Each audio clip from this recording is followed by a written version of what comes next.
Hello, Facebook. Hey guys, happy Thursday. I'm Amanda Sutton, and I'm the founder of Experts in Demand. And I'm welcoming some new members, saying, hey, I jump in here a couple times a week. And I said earlier in the group that I was actually going to try to jump in here and chat today um, about a couple things around invisibility. But I really hope that by now, if you've been catching a few of these or a couple of these, lives, that you're starting to grasp this concept of making yourself in demand, right? That is what we're here to do. That is the focus of the group. It's not only about making, how to look good, how to stand out, how to kind of put yourself forward and put yourself out there. But more than that is, how do you go from just being a business owner and a professional into that person, that expert that people just know they go to, like that go-to person that they're going to know to solve their problem, or the person that they've been waiting for. So I really hope that a couple of these are making yourself in demand. You're starting to, grasp that your marketing, you can really put into practice this concept of making yourself in demand and how to do that. And that brought me into today's topic, just kind of coming off both an email I wrote this week on my email list, and also an event, one of the events I attended this week early on. It became really clear that an apparent in the room at this event, who by the end of the session, like who was in demand and who the other people were just there to kind of attend and say they went, right? Maybe with no real concept of like what they could get out of it, or if it could move their career forward in any way, who knows? But you could just tell that the people that were more in demand at this event, it's not that they were louder, it's not that they had any flashy presentation, but by the end, everybody wanted to connect with them.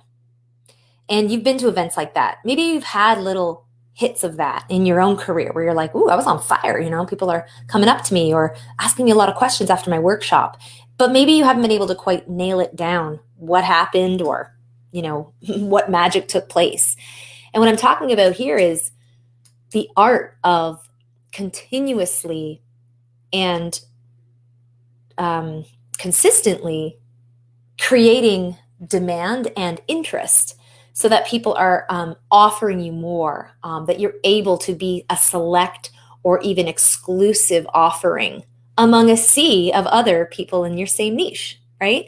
So back to these people who are in demand, it brought up that concept of also invisibility. And let's make sure that we're not catching a couple of those bad habits where we might kind of be going through the motions and feel like we've stepped up in a way that we've attended the event, or I've attended the event, or I was there, so that should be enough. Because if you're going to do something, if you're going to make the most of your energy and your resources, I'd rather you get the most bang of the buck, right? So here's the thing. Everyone in that room at that event was given an equal opportunity. And I would even argue that everyone really has equal playing ground when it comes to the spaces online today, the channels we all have access to, the online free marketing resources. Yes, there's paid resources as well. Maybe we'll cut those out for now. But, talking to these just opportunities all around you to get your online business or your service or your message out there and have people seeing you, but more needing and wanting your offer. So let's assume for a moment we all have this same, like those people in that room, they all have the same opportunity to introduce themselves. But only a few of them left with calls booked in their calendar, right? Invitations to speak at events, collaboration for follow-ups, and interview opportunities. So I don't know about you, but that's kind of how I would like to roll at events. I want to come out of events with a few of those in my pocket, not just a couple of leftovers and a name tag. So what are they doing, right? Like, I want you to get to this point where you can effortlessly and continuously set yourself apart like that just by what you say. And that's my goal here today, is that you can take yourself from invisible to kind of, authority or stand out and have people react in these ways of, it sounds like, oh, we've got to talk. And maybe a couple of you have heard this before. Maybe you hear it a lot, and maybe you don't hear it enough. Yeah, we got to talk. Oh, you know what? I want to connect with you. Yeah, me too. Like put me on your list. We'll connect later. Or I love that, or I need that, or my audience really needs to hear that. So those are kind of the signs that you are getting used to using and leveraging the power of not only knowing your skill set, right? Your superhero skill set, but saying it and conveying it in a way that's like, it answers the question, yeah, and, or yeah, so, because let's be honest. I mean, a lot of your niches right now, you're in amongst a sea of competitors. So I know that when I hear things in a group like that, it immediately snaps my head up, like both physically, but also it sets my attention on something. So oftentimes I want to qualify this by, I get back to that concept I said about you can set yourself apart just by what you say. It's a great opportunity in a group setting like that to just say something out of the box, out of the norm, not with the volume and not with the tone of your voice, but just in how you think, right? What you say is really what experts know, and what we teach our clients to come to know is how they think, and getting used to their own key messages and how to speak about how they think is what gets people's attention. So I want to ask you, could you be calling more attention to yourself? I wrote an email this week. Maybe if you're on my email list, you'll either get it or you'll get it shortly. That says, do you have enough haters? Because think about it, like, are you calling enough attention to yourself? Have you ever done anything recently that has really put you out there and made you put your chops to the test, whether that be a topic or something? Sometimes you have to be comfortable rocking the boat a little bit. Now, as my email explains, if you get into that, if you are on the email list, if you want to be, that's you're able to DM me or let me know if you want to be. There's some really good nuggets in there as well. But sometimes you have to be comfortable rocking the boat a little bit. And the email explains having haters, meaning people that either challenge or confront you. Is that a bad thing? Well, I won't get into that now. Maybe I'll even save that for another Facebook Live topic. But, it's not always a bad thing, basically, just to give you a little heads up. But what that means is, could you be calling more attention to yourself? Like, are you rallying against anything? When's the last time that you stood up for something that you don't agree with in your industry? When's the last time you did comment on a post that was not neutral and your opinion of it or your response to it wasn't neutral?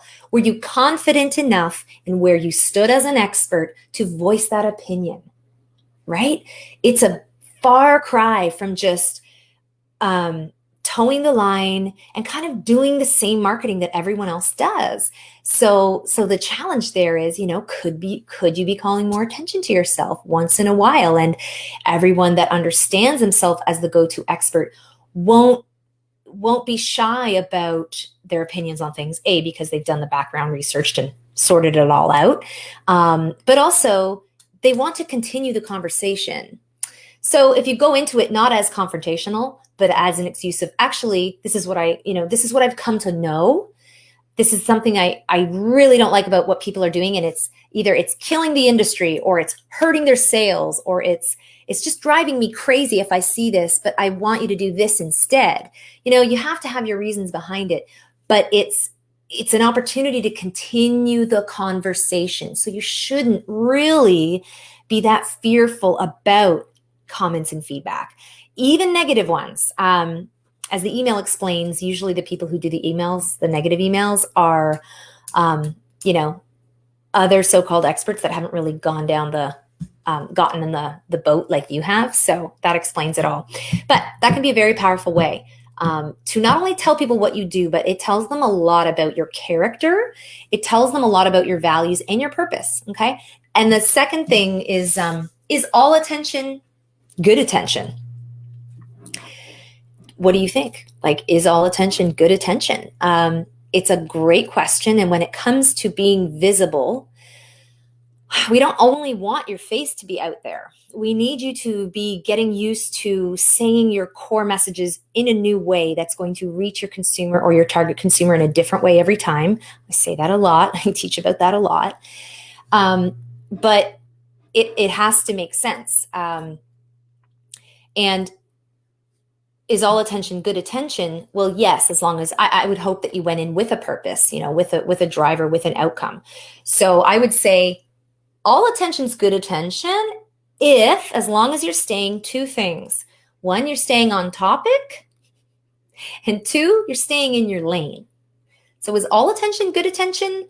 Let's say yes if you're staying on topic, and yes if you're staying in your lane. Because when you stay in your lane and you're confident about your expertise, well, I'm the go-to person for this. And there are multiple other people that can help you over here, I'm sure. Even though I dabble in that too, but I'm the expert here. This leaves room for other opinions. It leaves room really for other experts. It leaves room for collaboration. So while in my history around crisis management and reputation and public relations, this one runs the gamut. There's all kinds of shades of gray. Is all attention good attention? I mean, I could go on about that forever. But I'm going to say the rule here for this group is as long as you're on your topic and you stay in your lane, okay? So the number 3 thing for kind of challenging yourself, and I wanted you to ponder this last question, was could the way you think and speak influence your success? Do you really think that's true? Could the way you think, let's talk about that first, influence your success? And I would venture to say absolutely.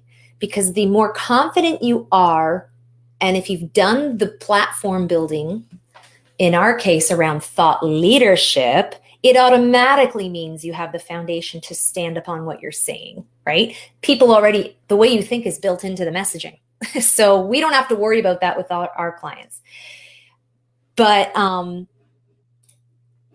yeah, exactly, Ted. If you're not talking about values, I'm not even sure why I'm talking. To your point. Sorry, I think I'm a little delayed here on the comments when I get them. But yeah, the way you think is also, to Ted's point, it's also communicating your values, where you're going to spend the time focusing, how you're going to address your customer or that specific problem. So it absolutely influences your success. Just for all those reasons in my first example about all the people in those room and the 2 or 3 people that left with all the calls in their calendar, all the invites for collaboration, all the other, people that were in demand and wanted to talk later or get them on for an interview or their podcast or whatever it was. That proves that how they think. It's because they shared how they think through their introduction. It was built into their language. So how you think is absolutely critical to your success. At Experts in Demand, as you know here, we build in the thinking into your language and in your messaging. So it's not marketing speak, right? It's your speak. It's your speak and it's your unique way to market. But that's why it doesn't feel like marketing, because you could go on all day about it. So it's another way. Now, you might do the same thing as 5 people in the room. So how can you stand out, right? But as I said, only one of the people, the person I'm thinking of, also had a similar niche than a few people in the room. But how she thought about things, and sometimes the questions she would pose, or when she said,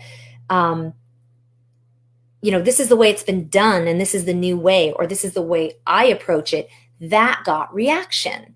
So the reaction was now something people could comment on, relate to. They wanted more of it because she invited that in through her opinion. It was fact-based, research-based, and well thought out. Sure, you have to do those steps, but it's possible. So that is just a few ways about how you can really start thinking of yourself as being this in-demand person, because I promise you what we're not here to do, either in this group or in general, and what I often say when I'm asked my opinion on things is, it is not the loudest person in the room, right? It's not the loudest person, but the one that's most aware, the one that's done the most due diligence, right? The one that comes at it from left field, the one that's thinking outside the box. And just the fact is sometimes we need somebody to take us through that process in order to get our skill set, polish it off, make us shine, make us feel like we are offering a whole new set of magic to our customers. Even though we might be doing the same thing, it's a whole other outcome. You get better at what you do. And then a natural progression of that is just becoming more in demand for what you have to offer people. So I want you to start learning about that. And I hope sharing in this group, like, hey, I tried that and it worked, right? I love that idea. I'm going to put that into use. My next introduction, why don't you try actually giving a really saucy, not negative, but like an opinion on something specific to your industry. All that means is that the people it relates to in that room are going to perk up. Because remember, experts stay in their lane, right? We don't try to be everything to everybody anymore. So that was the little snippet of what I wanted to cover today. And I know it was kind of last minute, but hey, what can I say? Sometimes these topics hit me because of an email that came through, or because of a conversation I had, or an event that I was at. And that's when I can jump in here and bring it to you because it's relevant. So hopefully you're taking that to heart. You're slowly learning this art of being in demand. It's such a different process than marketing. It's so much more fun, and it has so much more ease and flow in it. And I look forward to keep introducing all of you to it. So thanks for joining, guys. And I hope you catch this on the replay. And for now, I'll let you go. Have an amazing day and a great launch into your weekend. All right. See you later, everybody.